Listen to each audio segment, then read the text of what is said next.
DGP সাক্ষী বলছেন আমার মাথার সিঁদুর আপনারা রক্ষা করে দিয়েছেন। আমি এখানে এসপি সাহেব আছেন, আমি বলে গেলাম ভিডিওতে যতগুলোকে ছবিতে দেখা গেছে ভাবে বলে যাই আইন হাতে তুলে নেবেন না। তাই আইনের শাসন প্রতিষ্ঠা হয়েছে, এখানে শাসকের আইন চলবে না। তাতে এসিজেটে আমাদের এখানে আপনাদের সম্প্রসারণ শিল্প তালুক গড়া বন্দর ভিত্তিক অনেক প্রোগ্রাম আমরা নিচ্ছি। এর বাইরে ফলতা গ্রামীণ হসপিটাল তাকে 100 বেডে উন্নীতকরণ করার সিদ্ধান্ত হয়েছে। প্রয়োজনীয় ডাক্তার, প্রধানমন্ত্রী জনঔষধি কেন্দ্র এবং আধুনিক চিকিৎসা সামগ্রী ফলতা হসপিটাল থেকে ফলতার গণদেবতা জনতা জনার্দন পাবেন। ফলতার বিডিও মহোদয় রয়েছেন, ডায়মন্ড হারবারের এসডিও রয়েছেন। তারা অবিলম্বে জায়গা চিহ্নিত করে ডিপিআর বানিয়ে জেলা শাসকের মাধ্যমে আমাদের সচিবালয়ে পাঠাবেন। ফলতাতে আমরা একটি মহিলা কলেজ এবং একটি ফায়ার ব্রিগেড স্টেশন এখানে অনুমোদন দিচ্ছি। এর বাইরেও আমরা ফলতা থানাকে শক্তিশালী করা এবং ফলতা থানায় মহিলাদের জন্য আলাদা হেল্প ডেস্ক তৈরি করে এখানে আরো মহিলা অফিসারদেরকে আমরা নিয়োগ করব এবং পরিষ্কারভাবে বলে যাই আইন হাতে তুলে নেবেন না।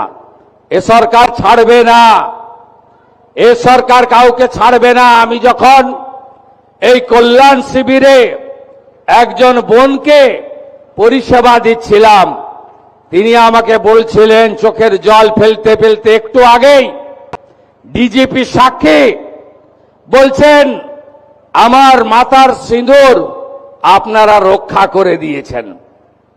এই যে কথা স্বাধীন দেশে আমাদের শুনে কষ্ট হয়, আমি আপনাদের কথা দিয়ে গেলাম ফলতায় আইনের শাসন প্রতিষ্ঠা হয়েছে, এখানে শাসকের আইন চলবে না।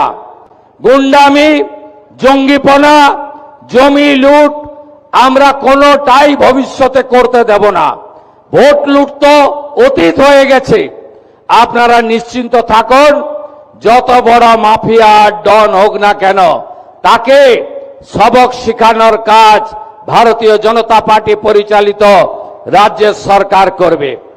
আমি টিভিতে দেখছিলাম, উত্তরবঙ্গে ছিলাম কার্শিয়াঙ্গে পাহাড়ে, এখানে কিছু লোক একজন মাফিয়া স্ত্রীর নেতৃত্বে পুলিশ এবং প্যারামিলিটারিকে আক্রমণ করতে গেছিল।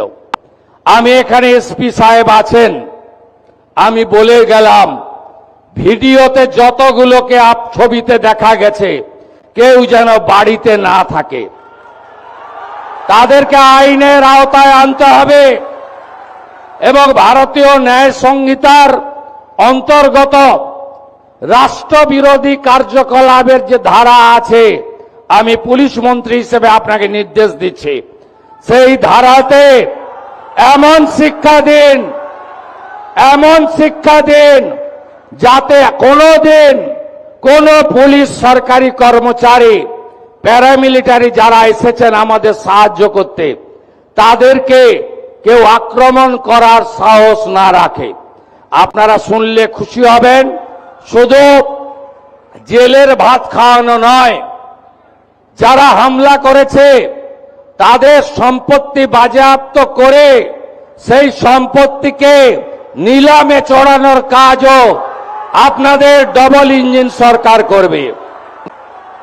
আইনের শাসন প্রতিষ্ঠা করাই আমাদের লক্ষ্য।